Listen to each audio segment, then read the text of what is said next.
more of a local regional focus, and we'll reorient ourselves towards Director Glavin. So thanks very much. Thank you very much. So we'll give Brian an opportunity to get seated and set at the front table. And so the intent is to have a little bit of literally a global look at the economy, a national look at factors that will ultimately drive Grande Prairie's economy or influence Grande Prairie's economy. And I think Deputy Director Glavin is going to zero in a little bit more on specific Grande Prairie context.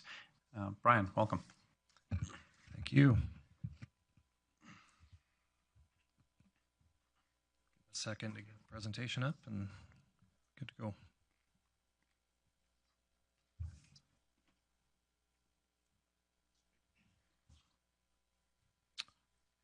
All right, well, let's get started then. So we'll start off with some higher level local statistics, I suppose. So as a result of the most recent census that we did, the city is now the 5th largest city in the province, ahead of both Medicine Hat and St. Albert. So that could be a shot at Bob for leaving us for a smaller city.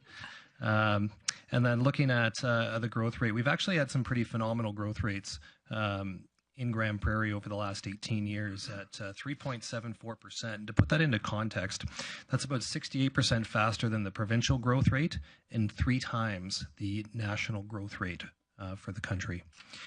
Looking at median household incomes, right now we're sitting at a little over $105,000. That is about 12.5% above the provincial average and a full 50% higher than the Canadian average. As well, we continue to be one of the youngest cities in Canada with a median age of 31.9. The average house price for last year is sitting about $294,000. This year we're sitting about $304,000. And just going on with the theme of how we compare provincially and nationally, we're about 22% lower than the Alberta average and 37.5% lower than the Canadian average for houses.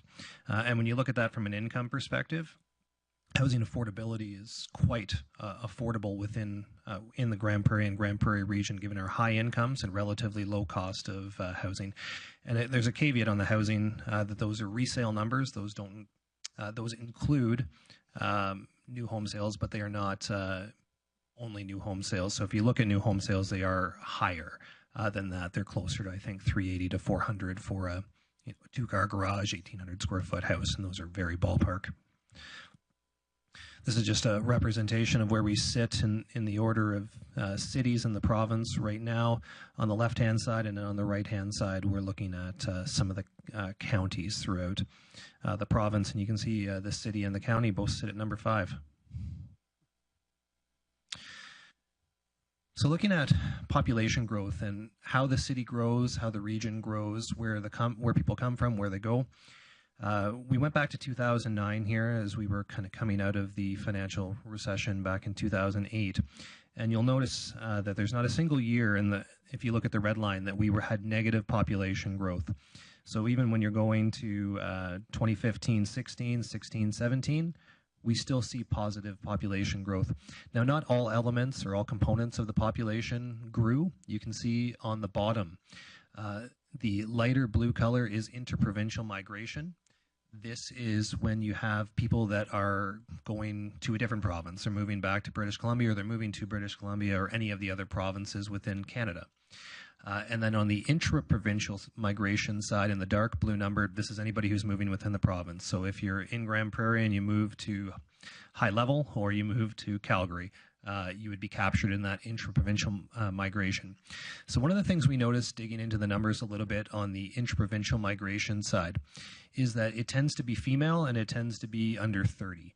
That's not true for everybody, but my hypothesis is that's largely education migration that we're seeing with that. So it'll be interesting to test that hypothesis when we have the Grande Prairie University or Grande Prairie Regional College convert to a university, if we see some of that trend reverse, where we actually might see some intra-provincial migration coming to the city as opposed to going to Edmonton, Calgary, or beyond. So looking at home prices and unit sales, So you can see right now on the bars are the unit sales, so how many sales we've had year to date to October, and all of the numbers are year to date numbers for October for each of the respective years. So right now we're on pace for roughly 2012 this year, with our average home prices on the resale market sitting a little above $300,000. And this is the more painful number for some of the people in the room, especially Councillor Plot, I would say, with the new home or new starts. We're not seeing them return to levels that we had seen in past recoveries. When we're looking at some of the numbers, you're seeing the rental vacancy rate sit at 4.9% in 2017. That's an October number. It's done once a year by CMHC. We're expecting the new October numbers to come out early December. Talking to some of the larger landlords within the city, we're expecting that number to be somewhere under 3%. Typically, a 3 to 5% vacancy rate is considered to be a healthy vacancy rate for the market. So right now, we're sitting on the high end of healthy at 4.9. Under 3, you tend to see more product come online to satisfy demand. So if we are truly sitting at 3 or less, we should start seeing some of that product come online within the next year. Looking at building permits, this is a little bit of a messy bar chart here. But what you're seeing is 2015, 16, 17, and 18. And right now we're sitting about 20% or so above 2017 numbers. So I think this year we're at about $155 million of construction and 927 building permits for the year, and versus 905 building permits last year and 135 million in construction. But if you look back a little bit further on the value of construction that we've seen in the past, so 2015, for example, at this time of the year, we would be looking at about $220 million of construction. 2014, which isn't on this chart, but I think we were around about $250 million in 2014 at the same period. This is kind of a recap of where we were looking with the median household income, and this looks a little bit more across the country, where you can see, kind of a low in Cape Breton of just over or just under $54,000 in their average or median household income, and then with Grande Prairie being at the top of this chart. If you can find other areas of the country that do have higher median household incomes. There's some select neighborhoods in Toronto and Vancouver that have higher median household incomes. Wood Buffalo has higher median household incomes, but in general, it holds relatively. Also, the Grande Prairie is one of the best places in the entire country for median household income. Looking at the labor force and the unemployment, this isn't one of my favorite data sets, just given that it covers basically all of Western Alberta from Athabasca Athabasca West, all the way up to the Northwest Territories and essentially down to Southern Alberta. So to give you a little bit of perspective, at one point we were able to get Grande Prairie specific numbers, and then there was a change with the federal government that they made the area bigger, but they didn't increase the amount of the sample size, so how many people they were actually surveying as part of this. So the numbers became useless to us, but if you take what the trend was historically, we were usually 1 to 2% below whatever the reported rate was. So if we were reporting 5.3%, Grande Prairie was typically sitting at 3.3 to 4.3% in the unemployment rate. So given that we're at 5.3 now, we're probably somewhere around that 4% rate for the unemployment rate, plus or minus. This is just a kind of a graphic representation of the diversity of the employment in the region. So you can see it's a little counterintuitive here. It goes counterclockwise from the top. So you see 2% is the information, culture, recreation. And then the 15% in yellow is forestry, fishing, mining, oil and gas. So obviously the forestry, mining, gas, oil and gas sectors are the largest in our region. But when you start looking at, wholesale or retail trade, so this is any other retail sector, this is everything from your Northern Metallic to Canadian Tire and everything in between, is the second largest component of our economy, followed by healthcare, social assistance, and then we get into construction, transportation, warehousing, and so on and so forth. So this is a table looking at our vacancy rates for commercial property throughout the city over the last 5 years, and you can see the trend there.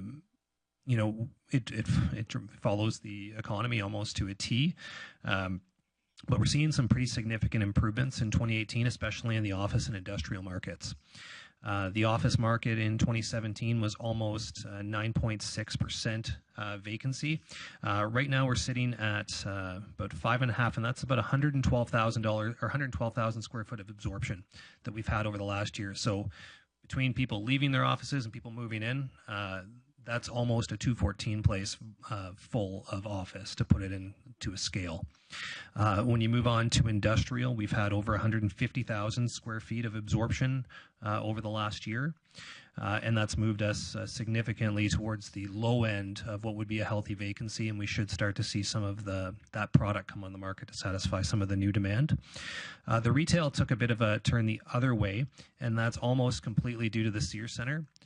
With Sears leaving, that was 110,000 square feet of retail that is newly vacant. Some of the other ones that are notable in counting towards absorption now would be the former Wholesale Sports, which is currently under renovation to become Planet Fitness, I believe. And then the PV Mart building, which I think just missed the survey here, but will count towards absorption in the next round of this next year. So this, moving on here, we're moving kind of back into retail. This is a graphical representation of the trading areas that the city has. This is relatively conservative. It goes up a little bit north of High Level, and then up to around Fort Nelson in the north on the west side, east to Whitecourt, and south down to the Grand Cache area. So PTA is the primary trading area, STA is a secondary trading area. So essentially how you interpret that is primary trading area are people who use you as their primary place to go shopping. May not include groceries. There's a bit of a spectrum as you get further north or to the fringes of the primary trading area. It can act a little bit more like the secondary and vice versa. But these are the people who form a lot of the core demand for the retail that you have in the city. The secondary areas are people who don't come here typically for groceries. They might load up when they come to Costco, but typically they're getting their groceries at a different location. But a lot of their larger or more specialty purchases will be done in Grande Prairie. So this represents about 280,000 people. If you were to look at Grande Prairie as a standalone market, Grande Prairie only justifies about 1.8 million square feet of retail. We have about 4.2 million square feet of retail right now, which is more than 2 times that amount, which is indicative of how big of the trading area is. We're and kind of moving on here with the amount of spending that we see. That 4.06, this is a 2016 number. All of these numbers you see here, 2016, they're based on the retail market analysis we did at that time. We'll have a new retail market analysis done here, I think next month they start their work for 2018. So one of the things when we first reported on the retail market analysis was the residual retail demand, which is this 958,000 square feet of residual demand. And I remember we fielded a few questions around how are we ever going to, have another million square feet of retail come to the city. Well, next year alone, you're going to have probably 300,000+ square feet, and I'll kind of go into that right now, where you've got, just on this page, you've got 313,000 square feet of retail that is going to open up next year in the city, with Canadian Tire being the largest single-story Canadian Tire in Canada. The only bigger Canadian Tire is one in South Common, which is a 2-story, which is one that they actually didn't intend to have a 2-story, but they chose to pilot a 2-story in South Commons. And then you have Windsor Ford as the largest Ford dealership in Canada at 130,000 square feet. So obviously these are just 2 projects, but then you have other projects in Trader Ridge that are under construction right now. You have other projects in Westgate West that are under construction right now that'll all add to this square footage for 2019. The Grande Prairie Regional Hospital, when it's built, will be a significant economic generator for the city. It's expected that the services and new jobs at the hospital will represent a $276 million increase to our annual GDP. It'll also be, I think, the largest building in the city at 685,000 square feet. The Highway 43 bypass is scheduled to be complete in 2019. Upon completion, the city will be transferred ownership of the existing Highway 43 within city limits, which you'll hear about more likely tomorrow on the infrastructure presentation. We don't have firm numbers as far as how much diversion we'll see of traffic on this highway. It's been suggested around 5,000 vehicles a day will utilize the highway in some way, shape, or form, but we're not 100% sure what this is going to look like. On the Tri-Municipal Industrial Park Initiative, the city working with both the MD and the County of Grande Prairie, we continue to work with our contractor to complete the area structure plan for this area. I believe we're targeting around February to have or being close to being done that portion. This will open up 335 square kilometers of land for potential development. Although not all of the area is developable, there's a lot of water in areas that are not suitable for development in there. We've identified a number of sites that can be used for petrochemical development or any other large-scale industrial that the partnership deems fit. Some of the other exciting new projects that we're seeing, kind of in the same vein as TMIP, is the Nautical Energy project that was announced a little over a month ago for a $2 billion methanol plant to be built on the International Paper site south of the city. This will be a significant increase in demand for natural gas at 300 million square feet a day in our region, and it'll produce over 3 million tons of methanol at full production. They're targeting 2019 as their final investment decision. So this hasn't been sanctioned yet from the company to go ahead for construction, but if it does receive its final investment decision in 2019, they're anticipating a 2021 completion date. Some other notable projects that have been announced recently would be the TransCanada $1.5 billion expansion of the Nova gas transmission system. This is largely in our area and will help contribute towards the LNG Canada development that's happening in Kitimat. That's next on the list at $40 billion. So what do you get for $40 billion? You get about 22% of the natural gas production of Canada. That's what this project represents. And the vast majority, if not all of that production, is going to come from northwestern Alberta and northeastern BC. So whether or not it's a full 22% increase in production for Canada, or whether we're diverting some of the gas from this area from heading east and instead heading it for it to head west, we're not sure yet. But it is no doubt a very significant investment for our region and for the country. Similarly, with the next three investments here with Pembina and a pipeline expansion, Keyera Corp with gas plant, and another gas plant with Tidewater. These are all tying into production and pipeline capacity, essentially. As you build pipeline capacity and production, you need more gas plants to handle the gas in order to strip the liquids and to put the gas into a sales gas specification for it to travel to market. So kind of moving in with our theme here on oil and gas. The next slide after this, I'm going to show you producer financials, and these financials are for the drilling and facilities budgets for Montney-focused producers. So these are producers that are largely just producing in the Grande Prairie area. It's not indicative of all of the activity that's occurring, but it's the only stuff that we can get our hands on, because if you're a large multinational company like Shell, you don't strip it out to the Montney level or the Duvernay level or any of the other fields that you're in. It's just an overall drilling and facilities budget, as opposed to the next companies you'll see, which are just in our area. There's a lot of volatility in the different producer budgets, but the bottom line number is kind of indicative of some of the activity that we're seeing in the area. So you can see Seven Generations continues to be the largest spender, almost $1 billion in 2018 on the drilling side, and then close to $500 million on facilities. And then as you move down the list, you can see who's doing what, and then there's a percentage difference between now and 2014. But one of the interesting numbers is that right now we're 9.3% above 2014 numbers for all of these Montney-focused producers. And then on the facilities side, we're a little over 11% above 2014 levels, which matches some of the traffic numbers that we're seeing in our area right now that are suggesting that we are busier than 2014. This is just looking at well licenses. So you can see that 2014 versus now, there's 314 wells difference in the license. However, you can strip out about 250 of those wells from 2014 because those are bitumen licenses. So anything to do with Shell, Baytex, or Advantage Oil and Gas were all bitumen focused in the Peace River area. Since Shell abandoned the Carmen Creek project, all of that drilling has essentially disappeared. There's next to no bitumen drilling occurring in that area anymore, and that's why you don't see any of that or those companies reflected in the stats for 2018 drill licenses. Versus 2017 at the same time, we were sitting at about 760 licenses, so we're trending a little above last year.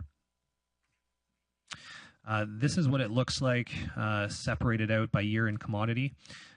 With oil and gas, you can see that the oil licenses are increasing, and that's partially due to the price of oil, but it's also partially due to a change in licensing with the Alberta Energy Regulator.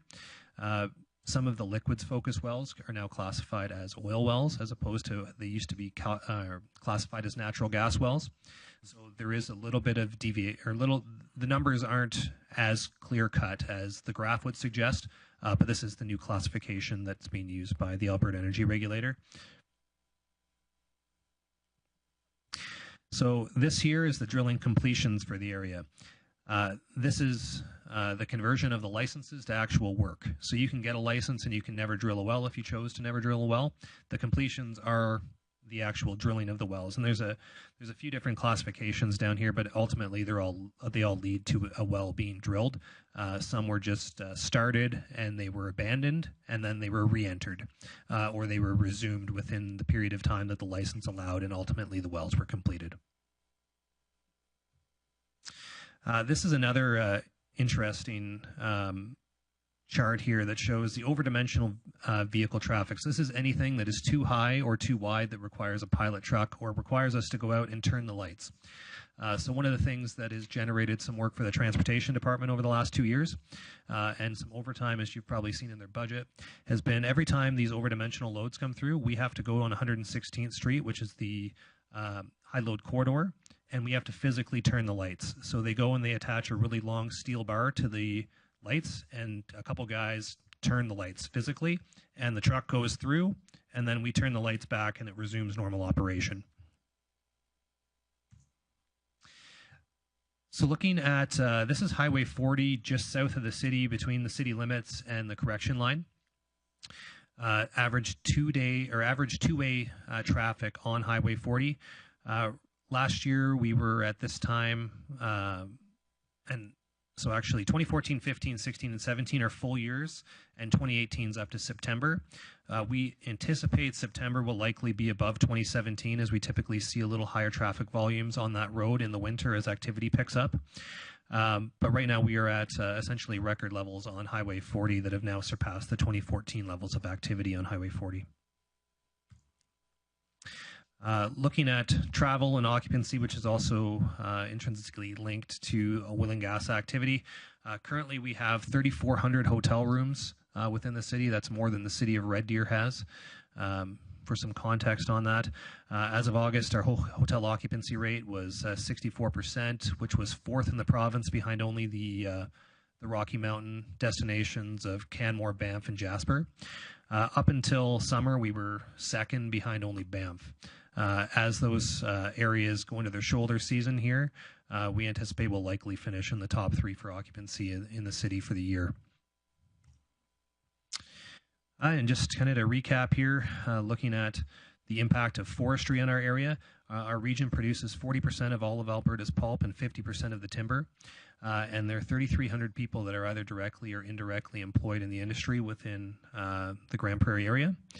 And on the agricultural side, we're the second largest crop producing region of Alberta, with 3.9 million of productive acres of agricultural land. And with that, I'll be happy to take any questions. Thanks very much, Mr. Clavin. Questions on our more locally focused economic indicators? Councillor Palat. Thanks, Mayor Gibbon. Good presentation, Brian. Lots of data. Nice to see that the city's definitely heading in the right direction, and there's lots of positives for our region, so that's always good. Just a couple of questions. I know that you tried to have the one slide that kind of unfortunately had the Alberta numbers or the regional numbers for kind of employment, but What do we think in our city we have for overall employment? Are we in that 40 to 45,000 kind of range, or would we have a kind of a number on that? It'd be a bit of a thumb suck for me now, but you'd be in the ballpark at 40-ish thousand.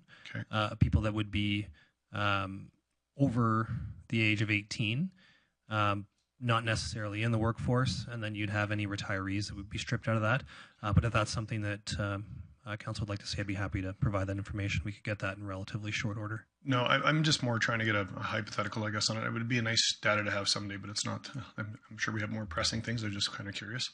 The other thing with all this new projected growth in 2019, what new roads or infrastructure, anything will the city have to do to attract any of that? Right now, we have a pretty significant amount of service land within Grande Prairie, or serviceable land within Grande Prairie, and we have our core arterial roads developed. So depending on where the growth occurred, you may see some twinning projects that may be warranted along 116th Street and potentially 132nd Avenue if you're looking out a little bit further, within the next 5 years or so. Obviously, that all depends on when and where the development occurs. But as far as core infrastructure, the city invested heavily in the West Sewer Trunk along 116th Street. That opened up about 1,600 acres of developable land in that corridor. And on 132nd in the northeast, we have 3/4 east of the Albanetti Industrial Park that are serviceable with the 88th Street sewer trunk in that area, as well as an additional quarter section of residential just north of Copperwood. Okay. So I guess, yeah, for the Canadian Tires and the Windsor Fords, the big things that are coming, the infrastructure is already in the ground. And for the stuff, if we do grow, we're already ready for it, it sounds like. Generally speaking, yes. Okay, thank you. Councillor Platt, any other questions for Mr. Glavin? Brian, I had one, the slide that you had around population growth and sort of provincial migration.